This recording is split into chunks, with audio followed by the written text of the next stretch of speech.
ओशो जो भी बोल रहे हैं, अगर व्यक्ति के जीवन में वो उतरता नहीं है, अनुभव नहीं करता, तो लफाजी बन के रह जाती, तार्किकता बन के रह जाती, खोपड़ी की व्यभिचार बन के रह जाती। इसीलिए ओशो ने ध्यान पे बहुत जोर दिया, बार बार जोर दिया, क्योंकि ध्यान है जो फिर उन वचनों को अनुभव बनाता है। जितना मौन में उतरते हैं, जितना गहरे भीतर उतरते हैं, उतना ओशो के संदेश के करीब जाते हैं। इसीलिए तो ओशो ने कहा ना मुक्ता के एक बार जो कि तुम दूर से दूर रह के भी मेरे करीब से करीब हो सकते हो, और करीब से करीब हाथ में हाथ लेके भी बैठ सकते हो, लेकिन दूर से दूर चले जाओ। जब मैं अनुभव के तल पे ओशो के संदेश को व्यावहारिक तल पे देखता हूँ, अनेक लोगों को सोशल साइट्स में जबले माला पहन के दौड़ रहे हैं, शिविर करवा रहे हैं, कोई अपने को पुराना कह रहा है, कोई नया कह रहा है, कोई ये बन रहा है, कोई वो बन रहा है, कोई सत्रह कोने को पात के मठाधीश बने हुए हैं। असल बात तो है कि ओशो संदेश कितना व्यवहार में आया। अगर व्यवहार में नहीं आया तो कोई मतलब नहीं हो, चाहे पूना में किसी पद पे बैठ जाओ या दुनिया में कहीं कुछ कर लो, या ओशो के साथ 1000 सालों से होने के दावे कर लो। ओशो शादी के बच्चे पैदा करने के हमेशा ना पक्ष में नहीं रहे, हमेशा ना कि कोई मतलब नहीं। और एक इंटेलिजेंट मानवता, और जो आज की सजग और सुशिक्षित मानवता है, उसमें ये चीजें स्वतः आ रही हैं। अरे इस काम क्रोध लोभ मोह मत की नरक में किसी को क्यों लाना है सड़ने के लिए।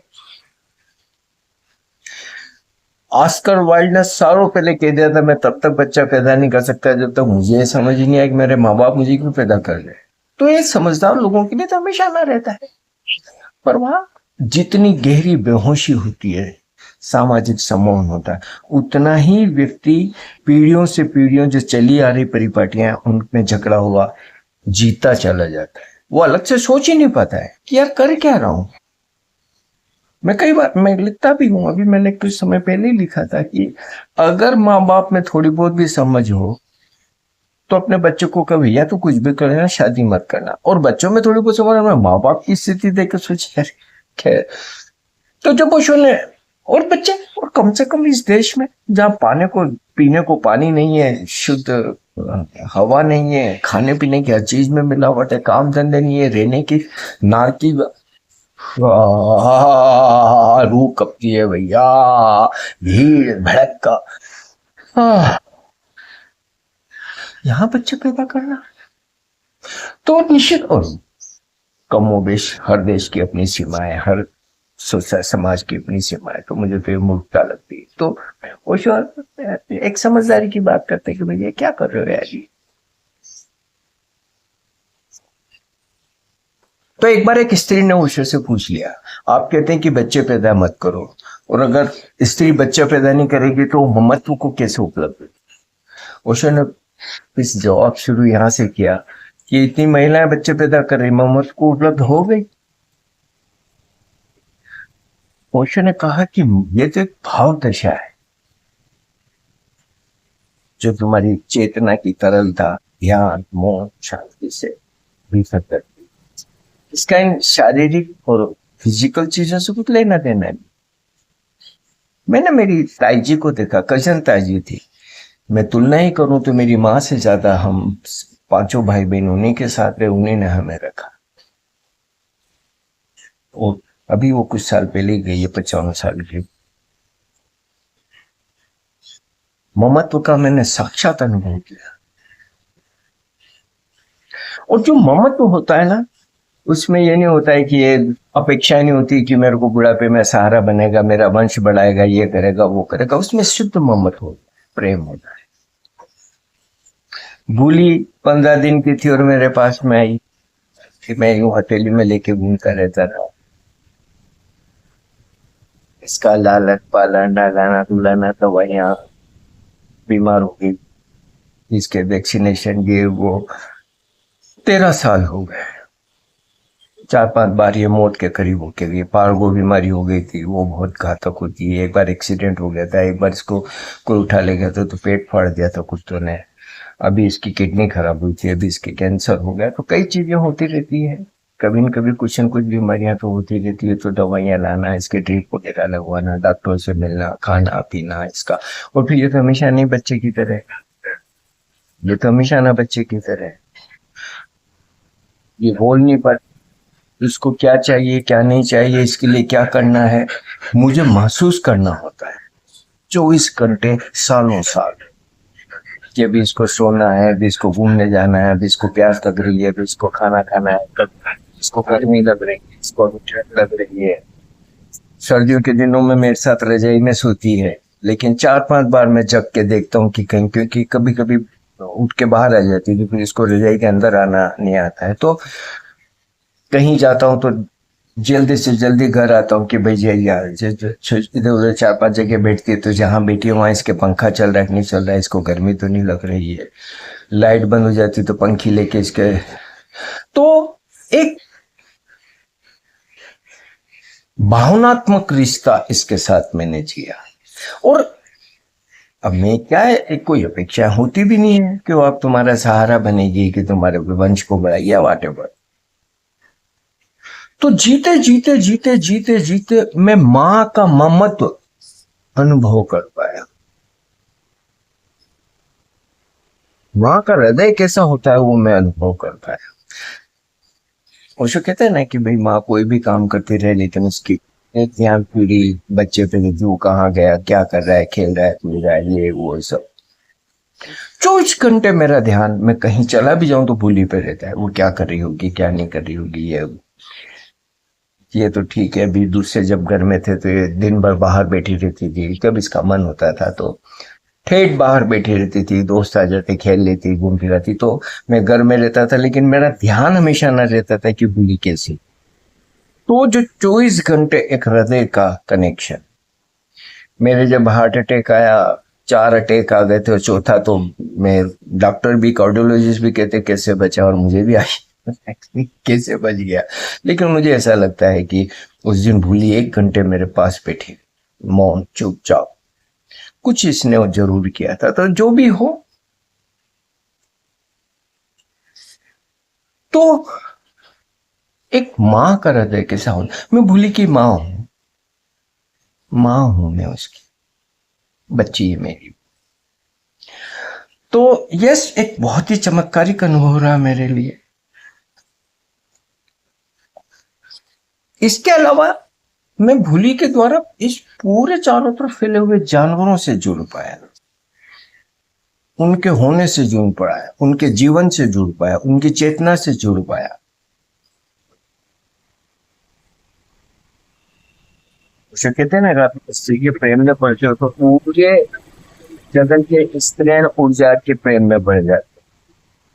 तो मेरे लिए एक नया विराट जगत खुला अनुभव के तहत। इसके लिए मैं सोचता हूं, अब मेरे को जैसे बहुत कम उम्र से, न मेरे को शादी ने कभी आकर्षित किया, न बच्चे वगैरह, सब पूरे जीवन काल में मेरे को इन चीजों ने कभी कर्ण बराबर भी आकर्षित नहीं किया। आए कुछ मौके, लेकिन मन नहीं हुआ मेरा कि मैं किसी से शादी करूंगा, बच्चे पैदा करूंगा, जो भी। फिर लगातार ओशो से मिलने के बाद मैंने ध्यान को किए, थेरेपी को की, अपने पे काम लगातार करता रहा, उसकी सिंसियरिटी तो मैं अपने को तैयार कर पाया कि उन्हीं के साथ चेतना के तल पे, भाव के तल पे मैं जुड़ पाया। इसके प्रेम को, इसके होने को, इसकी विश्रांत दशा को, इसके वर्तमान में हर पल रहने की दशा को मैं भी अनुभव कर पाया।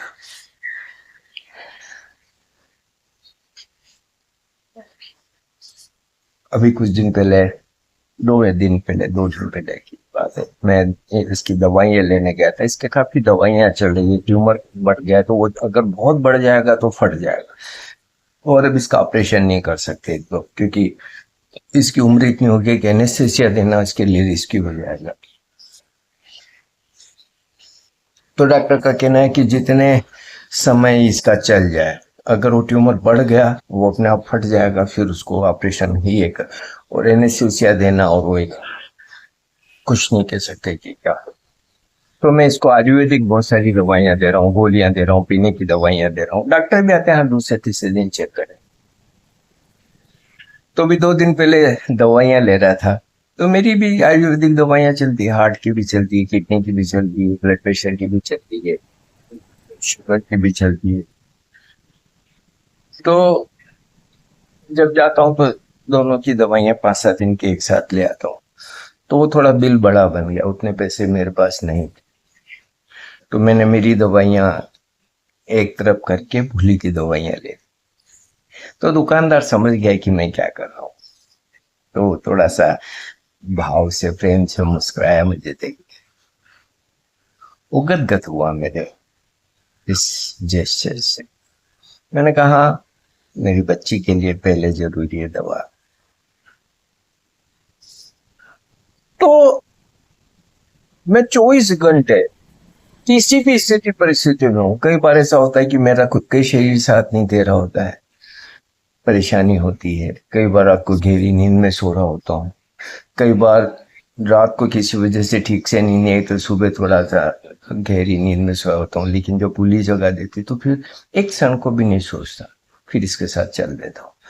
कुछ भी काम कर रहा हूँ, कुछ भी बैठा हूँ, कभी कभी कुछ लिखता पढ़ता होता हूँ, और बोली अगर मुझे मेरी तरफ देख ले तो मुझे लग जाता है अब इसको कुछ करना है, तो मैं फिर उसी वक्त बंद करके इसके साथ चला जाता हूँ। तो यस, मैं ये तय मान के चलता हूं कि अगर ओशो के वचन जीवन में नहीं उतरते हैं तो वो थोतागिरी हो जाती है, मूर्खता और मूर्खता हो जाती है, और कुछ भी नहीं। और ये जितने झंडाधारी बनते हैं, ये जितने देवदत्त और ये लट्ट भारती और ये शिविर लेने वाले और पता नहीं कौन कौन जो दौड़ते फिर रहे हैं, इनके व्यवहारिक जीवन में वो मैं देखता ही नहीं हूं, क्योंकि ओशो के वचन को, ओशो के संदेश को कहीं अपनी सांसों में उतर पाए। हम ओशो को देखते हैं, जब वो प्रेम की बात करते हैं, शांति की बात करते हैं, मौन की बात करते हैं, मोक्ष की बात करते हैं, अमृत की बात करते हैं, बुद्धत्व की बात करते हैं, तो हमें पता चलता है कि उनके भीतर ये घटा है।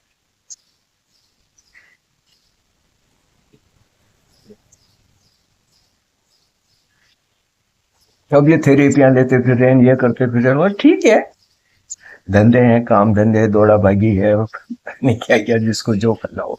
लेकिन मैं कहूंगा कि व्यवहारिक तल पे मैं कम लोगों को देख पाता हूँ जो ओशो के संदेश को जी रहे हो, जिनके जीवन में ओशो का संदेश उतरा, वो प्रेम, वो दया, वो करुणा, वो भाईचारा, वो सौहार्द, वो तरलता, वो हृदय। और मैंने सालों चूंकि पुणे में बीता है और उन सारे पदाधिकारियों को बहुत निकट से देखा है, उनको काम करते देखा है, सब कुछ देखा है, या और भी लोगों को, उनको कई हजारों लोग आते जाते थे और सब तरीके के काम वहां पे लोगों को करते मैंने देखा। तो यस, वही राजनीतियां होती है, वही कूटनीतियां होती है, वही छीना झपटी होती है, वही भाई भतीजावाद होता है, वही अहंकार होती है, ईर्ष्या होती है, सब कुछ वही के वही होता है। जब तक कि मौन में न उतरे, ध्यान में नहीं उतरे, अनुभव न हो, ये चीजें होती रही।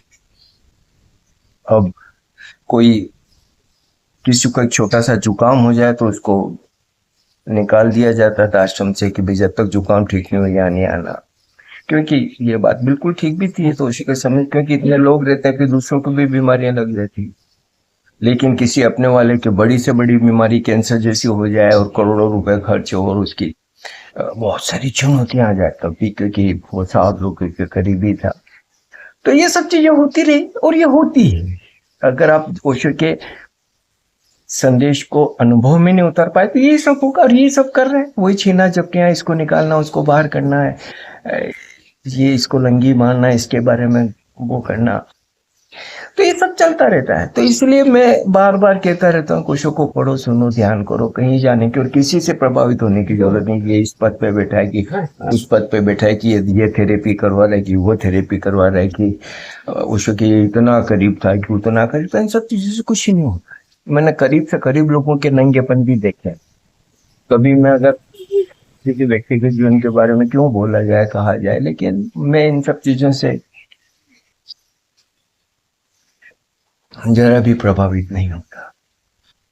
एकमात्र चीज जो मूल्यवान है वो कि हमारे जीवन में मौन उतरे, हमारे जीवन में शांति उतरे, हमारे जीवन में वो जो ओशो बुद्धत्व का अनुभव हमसे शेयर करें, वो हर हमारा अनुभव है। बाकी इन सब चीजों से कुछ नहीं होता है, कुछ भी नहीं होता है। इसीलिए जब मैं हैरानी होती है जब मैं लोगों को देखता हूँ कि वही लोग, वही कंजूसी, वही छाती पे बैठ जाना,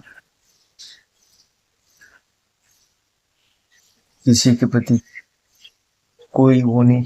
और नहीं, मुझे नहीं समझ आता। इसलिए जब मैं रोज रोज रोज रोज अनुभव कर रहा हूँ इन सब चीजों का, तो मेरे लिए वैसे भी मैं बहुत ज्यादा तो नहीं, काफी सालों से वो हो रहा, लेकिन अब मैं महसूस कर पाता हूँ कि आज जैसे संजय को जब देखता हूँ, उसके व्यवहार को देखता हूँ सालों साल,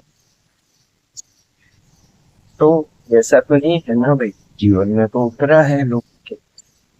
और भी हैं कुछ मित्र जो ओशो के साथ हैं, ओशो के सन्यासी भी हैं, और वो बड़े गजब के हैं। जो ओशो बातें बोल रहे हैं उनके जीवन में दिखाई देती है, अनुभव से वो दिखता है, महसूस होता है। बाकी तो अब ठीक है,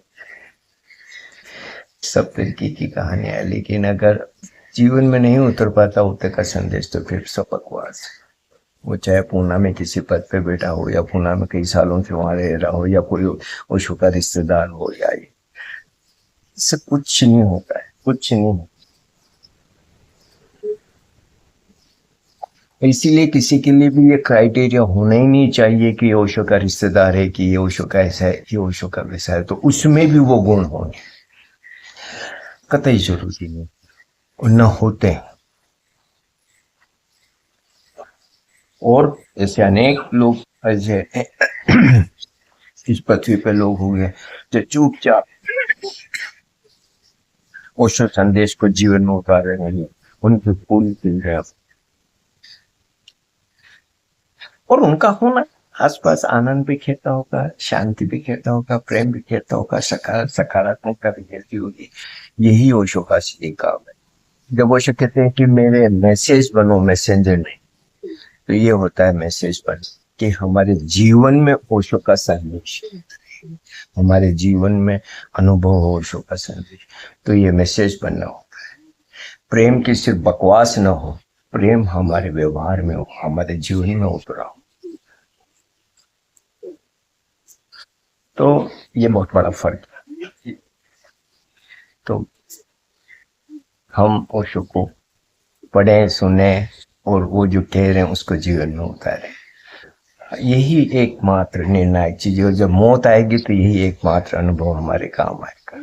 बाकी ये छीना झपटी, दौड़ा भागी, भाई भतीजावाद, अहंकार, ईर्ष्या, लोभ, कंजूसी, वासना, सेक्स किसी काम नहीं आने वाले।